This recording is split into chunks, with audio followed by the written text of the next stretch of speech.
não está posicionado perante ao Senhor, mas é noite de se concentrar, consertar e ouvir a voz de Deus novamente. É tempo de restaurar o altar.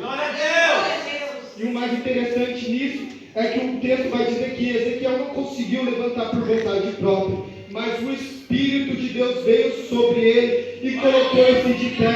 Irmãos, isso é muito interessante, porque às vezes estamos no centro da vontade de Deus, mas perdemos a força, porque nos dias de hoje vemos muito desânimo, olhamos muito para os irmãos do lado, muitas vezes perdemos a força por qualquer coisinha, mas hoje é dia do Espírito do Senhor vir sobre nós e começar a tocar na gente, começar a fortalecer, colocar de pé, restaurar, começar a mudar. Hoje o Senhor vai dizendo, recebe força, recebe renovo para fazer aquilo que você fazia.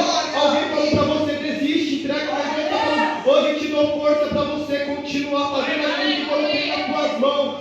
Não olhe para trás, mas olha para a chamada, olha para aquilo que eu entreguei nas tuas mãos. E agora é interessante que, como eu já falei, Ezequiel ele é da linhagem de sacerdote, e se formos estudar, ele é da linhagem de Arão. Talvez o sonho de Ezequiel, se ele permanecesse em Jerusalém, era ser o sumo sacerdote, assim como o seu pai, assim como aqueles da sua parentela oficiou aquele cargo. Mas agora Deus fala, na Babilônia eu não preciso de sacerdote, porque é um povo rebelde, é um povo de duros lábios, é um povo que não quer ouvir minha voz, por isso que eu trouxe ele aqui, e é aqui que eu vou consertar eles. Então eu não vou te chamar, Ezequiel, como um sacerdote, mas te chamarei como profeta, porque nos dias de hoje Deus quer levantar profeta, porque Deus está cansado de ver nos altares coaches, pastores que só perdem prosperidade. Deus quer levantar aqueles que não têm medo de falar aquilo que fala que o povo não quer ouvir, porque falar que o povo quer ouvir é fácil, mas ser um profeta e falar aquilo que Deus manda ninguém quer. Mas hoje Deus vai começar a levantar profeta, Deus vai começar a mudar essa minha geração, essa geração que é conhecida como fraca, como débil, como vergonha do Evangelho. Hoje Deus vai começar a tocar e mudar. Hoje Deus vai começar a levantar profetas fervorosos.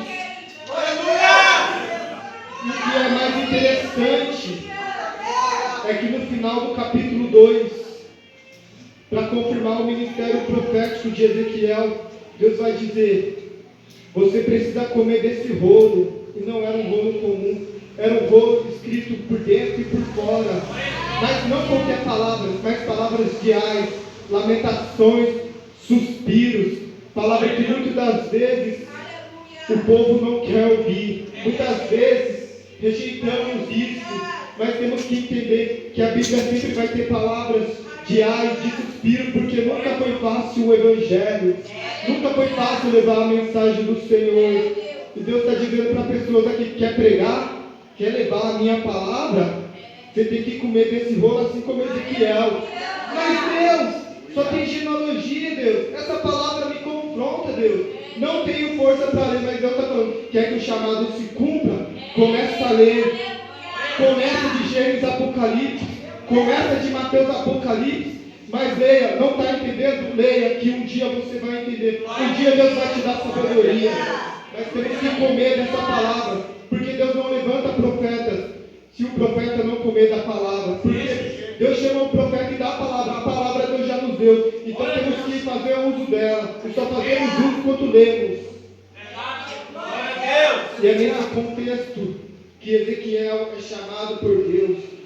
E agora o interessante, que eu não tinha preparado isso, mas quando o Armando leu aqui o Atalaia, no capítulo 3, Deus chama Ezequiel como atalaia, mas não o atalaia para ficar sobre vigia, porque ele estava em terras de cativeiro. Deus chama ele para ser um atalaia, para chamar o povo a arrependimento de pecado. Isso é interessante, porque Deus tem nos chamado como atalaia, como pregador do Evangelho. Mas o que fazemos? Vemos o irmão pecar, vemos nossos familiares pecar, mas esquecemos de falar para eles: esse pecado vai te levar para o inferno. Esquecemos de falar que roubar vai levar para o inferno, matar vai levar para o inferno, adulterar vai levar para o inferno, cobiçar vai levar para o inferno. Esquecemos de falar a verdade para aquelas pessoas que estão mais perto de nós, mas essas palavras que estão perto, essas pessoas que estão perto de nós, essas pessoas que Deus quer confrontar. Deus usa Ezequiel como um atalaia. E no ministério de Ezequiel vemos que Deus chama Ezequiel como um profeta de juízo, não para passar a mão na cabeça de ninguém, mas como vamos ler no livro de Ezequiel, vai passar o momento que Ezequiel não profetiza mais juízo, mas que ele começa a profetizar restauração.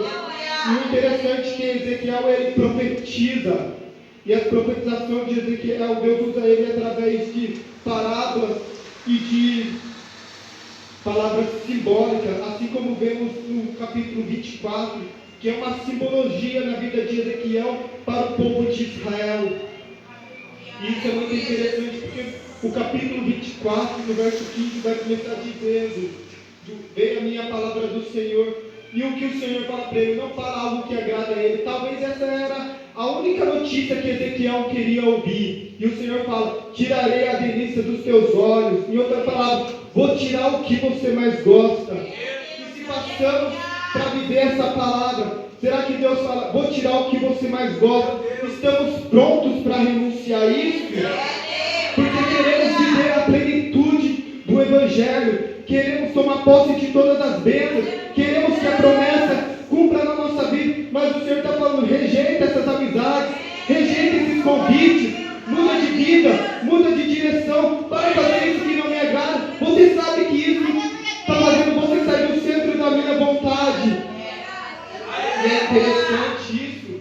Irmãos, quando eu li isso daqui, eu lembrei do tema que o pastor Marcos me passou, que é a exigência do chamado.